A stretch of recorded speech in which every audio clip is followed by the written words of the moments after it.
Boa tarde a todos. Estamos apresentando o primeiro seminário de conceitos das disciplinas de Filosofia e Sociologia, orientadas pelo professor Cleiton Gael. As integrantes do grupo são Beatriz Oliveira, Camila Jardim, Daniele Paradella, Caroline Ribeiro e Rayane Targa, do segundo ano A do IFES Campus Viana. Neste seminário, iremos relacionar 4 problemas ou questões sociais com alguns conceitos das matérias de Filosofia e Sociologia. Agora vamos falar sobre o capítulo 4 de Sociologia. O problema social que abordaremos é sobre o racismo. Bom, a ciência política estuda o poder que indivíduos ou grupos de indivíduos exercem sobre outros seres. Delber define o poder como a capacidade de uma pessoa ou um grupo de pessoas impor sua vontade sobre as outras. Entretanto, na base da democracia, hoje está a noção do direito. Mas como identificamos que algo está ferindo nossos direitos como cidadãos para que assim possamos reivindicá-lo? Ainda hoje, vemos que os negros não possuem muita representatividade política. São poucos os números de vereadores, deputados, governadores, senadores e presidentes. Aqui no Brasil, por exemplo, os candidatos negros que se elegem possuem grandes dificuldades para seguir em frente com a campanha, devido à maioria possuir escolaridade incompleta e pouca estrutura financeira. Além disso, a ausência de representantes políticos negros acaba por se naturalizar. Políticas públicas são votadas e atingem significativamente uma minoria, sem ao menos que um representante da mesma esteja presente. Por mais que uma quantidade significativa de negros se candidate, o número de candidatos brancos eleitos é maior. Baixa escolaridade pode gerar menores oportunidades de emprego, que, como resultado, contribui para uma renda baixa. Consequentemente, tudo isso reverbera no que foi citado: campanha sem orçamento suficiente, falta de apoio dos partidos e tudo que já vi. O senador Paulo Paim é o autor do Estatuto da Igualdade Racial instituído em 2010. Ele possui o objetivo de estabelecer políticas visando a diminuição da desigualdade racial. De acordo com o senador, na lei havia um artigo de cotas para negros em cargos políticos. Contudo, o mesmo foi deixado de lado, porque acreditavam que se permanecesse, o estatuto não seria votado. Na imagem, a gente tem o dado da eleição de 2018 e apenas 4,09% de pretos ou negros foram eleitos. Os movimentos sociais organizados pelas minorias, negros, mulheres e homossexuais, reivindicam seus direitos de igualdade e oportunidades a partir das políticas públicas. A política de ação afirmativa oferece aos grupos discriminados e excluídos reparações para compensar as desvantagens e desigualdades sofridas pelas vítimas de racismo ou qualquer outro tipo de discriminação. Levantamentos de dados brasileiros antes das políticas de cotas mostravam que de um total de universitários, 97% eram brancos, enquanto apenas 2% eram negros e 1% sendo os orientais. Também nos mostrava que de um total de 22 milhões de pessoas abaixo da linha da pobreza, 70% delas eram negros. Visando acelerar esse processo de mudança, a política de cotas para negros nas universidades foi criada. Essa cota defende a reserva de vagas nas universidades para os negros, já que por toda a sua existência no Brasil, sofreram discriminações e também por integrarem a parte mais pobre da população, assegurando assim as mesmas oportunidades de estudo que pessoas brancas. Todos os tipos de cidadãos possuem direitos, porém, para mantermos a equalidade, necessitamos da política de ação afirmativa, para que possamos contemplar todos os tipos de pessoas. Em 2013, um filho negro e adotado por um casal foi vítima de racismo em uma das concessionárias da BMW. O garoto, que foi deixado em uma área de lazer enquanto seus pais estavam vendo o carro, quando se cansou, foi à procura dele. O gerente, após ter visto o garoto circulando pela loja, disse: "Aqui não é o seu lugar. Saia já da loja." Os pais, depois de terem visto toda a situação, se indignaram e, sabendo dos seus direitos como cidadãos, processaram a concessionária da BMW, que depois de 2 anos foi condenada a danos morais. E recentemente, a morte de George Floyd por um policial nos Estados Unidos geraram uma onda de protestos. O movimento Black Lives Matter, Vidas Negras Importam. Esses protestos buscam chamar a atenção para o genocídio de pessoas negras. O capítulo 6, Sociologia, fala sobre o sociólogo alemão Max Weber, que foi um dos principais teóricos da sociologia e, junto com Emile Durkheim e Karl Marx, é considerado um dos seus fundadores. Seus principais objetos de estudo foram o capitalismo e o protestantismo, e o seu livro mais difundido é A Ética Protestante e o Espírito do Capitalismo, em que ele analisa a proximidade da formação do capitalismo com a disseminação do protestantismo. Ele irá usar como base o Conselho a um jovem comerciante de Benjamin Franklin, que expressa a noção que foi conhecida como bordão de Franklin, time is money, tempo é dinheiro. E também usará a observação das nações europeias e dos Estados Unidos e chegará à conclusão que o capitalismo teria sido aprimorado com o protestantismo, em especial calvinista, pois ele incentiva seus fiéis a terem uma vida de trabalho que os fazia enriquecer. Weber fundou um método sociológico baseado no que ele chamou de ação social. Segundo ele, a função sociológica é analisar e entender o sentido das interações. Para ele, a ação social só existe quando os indivíduos estabelecem relações comunicativas com os outros da sociedade, ou seja, ela ocorre através das relações sociais e podem ser divididas em 4 tipos. A ação racional social com relações de fins, na qual o ator da ação busca atingir um resultado, e para isso ele utiliza todos os meios necessários. A ação social racional com relação a valores, que se importa primeiro com o meio empregado para chegar à finalização e pode ter motivação ligada a crenças, à política, à ética e às religiões. A ação social afetiva, que usa os sentimentos, que são esperança, o ciúme, raiva, vingança, medo, e podem influenciar tanto positiva quanto negativamente. Por último, tem a ação social tradicional, que consiste numa forma de agir de acordo com a tradição, respeitando o que a sociedade considera como que deve ser feito. Weber também contribuiu com uma teoria da dominação, que fala dos modos de poderes existentes. Para o pensador, existem 3 tipos de poder ou dominação exercidos. A dominação legal, onde qualquer tipo de direito pode ser criado e modificado através de um estatuto sancionado corretamente, tendo a burocracia como sendo o tipo mais puro dessa dominação, que para Weber é uma organização com base em regras e procedimentos regulares. E temos como exemplo aqui também as Forças Armadas. A dominação tradicional, que justifica-se pela tradição, e temos como exemplo a sociedade patriarcal, onde o pai exerce o poder autoritário dentro da família e respalda-se na tradição. E também temos a dominação carismática, que é exercida por líderes carismáticos que têm um dom de atrair o apoio das massas com seus discursos. E temos aqui o exemplo de Hitler. Essa notícia do G1, que fala sobre casos de violência contra a mulher que aumentaram 30% durante a quarentena em São Paulo, revela algo muito presente na nossa sociedade, em que felizmente virou cotidiano, a violência contra a mulher. E estamos ainda falando sobre apenas a violência física, sem incluir ataques verbais e situações que expõem meninas e mulheres a constrangimentos. Afinal, está enraizada na nossa sociedade uma ideia de que as mulheres são inferiores em relação aos homens. E o risco de uma sociedade machista e patriarcal nunca esteve visível e presente como hoje, como podemos ver na imagem. Nós podemos explicar esse tema por meio do conceito de dominação tradicional, de Max Weber, que tem como base as tradições e costumes de uma dada sociedade, personificando as instituições enraizadas na sociedade na figura de um líder, acreditando em uma espécie de estatuto existente desde o princípio, e a dominação patriarcal é nos tipos mais puros dessa dominação, já que está presente na nossa sociedade há muito tempo, com esse discurso sendo passado de geração em geração. O patriarcado tenta apresentar justificativas para sustentar a situação de violência nas relações conjugais aceita pela sociedade.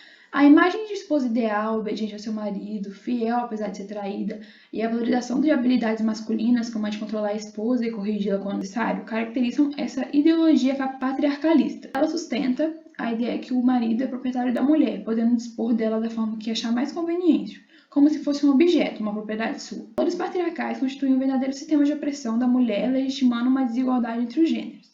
Os homens são privilegiados na sociedade patriarcal apenas por ser do sexo masculino. Isso porque o patriarcado é institucional, ele está em todas as áreas da vida, em casa, na igreja, nas escolas, etc.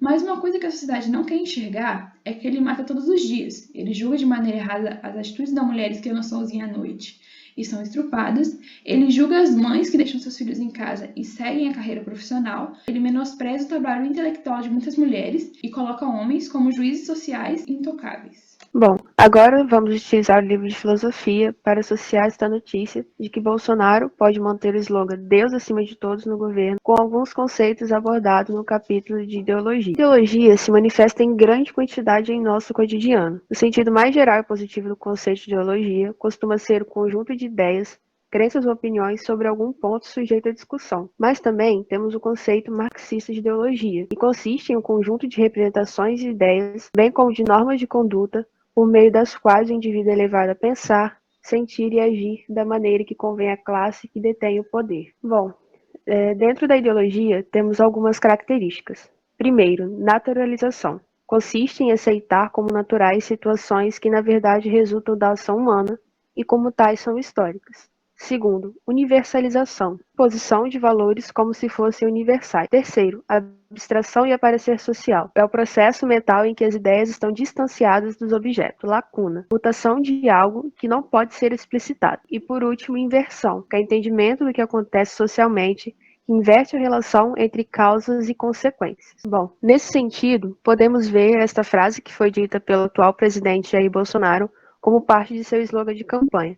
Brasil acima de tudo, Deus acima de todos. Mas entraram com uma ação popular para que ele não pudesse mais usá-la. Entretanto, o Tribunal Regional Federal resolveu extinguir essa ação. Diante disso, podemos encontrar nessa atitude uma das características da ideologia, a naturalização, pois mesmo o Brasil sendo um Estado laico, decretaram extinguir a ação e autorizá-lo a continuar com esse slogan como se todos estivessem abaixo de Deus. E por isso, muitos a naturalizaram, já que ele foi autorizado a continuar com esse slogan. Ideologia em ação. Vamos passar agora para alguns espaços em que a ideologia é veiculada e que podemos associar com esse slogan. Primeiro, publicidade. Ao divulgar a qualidade do que é produzido pelo mercado e comunicar ideias, estilo de vida e convicções éticas e políticas, a publicidade cumpre o papel de esclarecer o consumidor sobre a qualidade dos produtos à venda, ou ainda de informar o eleitor a respeito do perfil dos candidatos que concorrem a uma eleição, para que seja feita uma escolha consciente. Nessa situação, vemos que o perfil do candidato é de um religioso, pois fala que Deus está acima de todos nós. E também pode estar expressando uma possível tentativa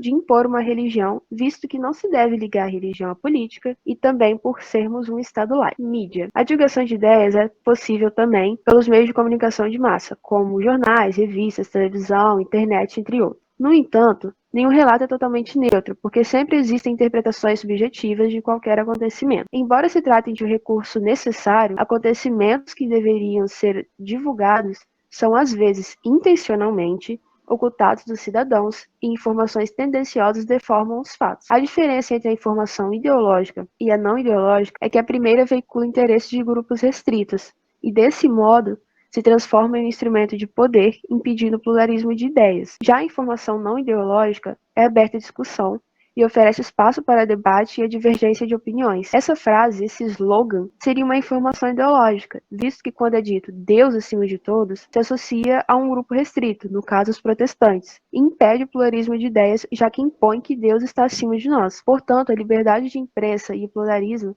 são importantes para possibilitar o acesso a diversos veículos de informação e a compreensão de interpretações.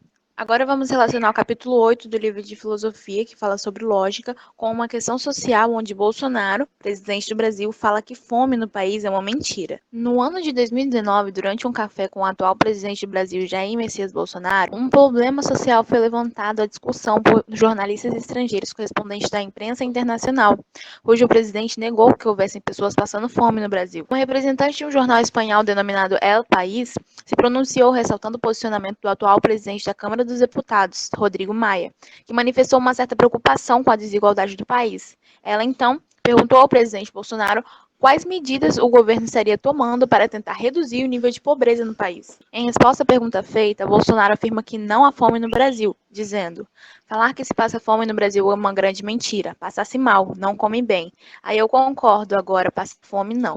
Tomando como base os dados do IBGE em relação à taxa de desemprego no ano em que ocorreu tal pronunciamento, claramente notamos que muitos brasileiros passam fome sim ou vivem em situações extremamente precárias em relação às necessidades básicas. Diante desses argumentos de afirmação ditos pelo presidente, podemos perceber alguns conceitos que estamos estudando durante o decorrer dos últimos meses. Visto que a colocação do presidente não está de acordo com a realidade, concluímos uma falácia, que são argumentos não válidos. A definição de falácia é dividida em 8 tipos, e neste caso não iremos encontrar todos.